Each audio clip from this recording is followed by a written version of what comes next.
So we have built a fire pit here at Leonard Farm in North Carolina, and we have built it out of what is available to us.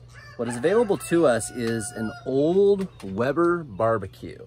And so what we've done is we've dug a hole in the ground over here, and this was Joy's idea.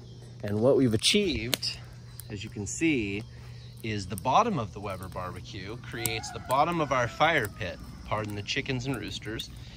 And the random wood that's laying around is our fuel. There's the steamboat. And right over here is the lid to the Weber. So, in the event that it rains, we can cover our fire pit. Or if we need to put the fire out, we can do so that way as well.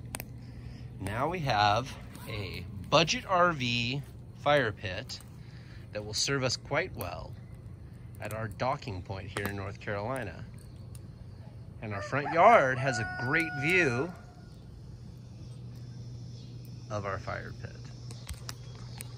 This is Mike Carell, another RV life hack from Energy Creations. Tune in to us at patreon.com/Land of Enchantment Tours for more full-time RV life.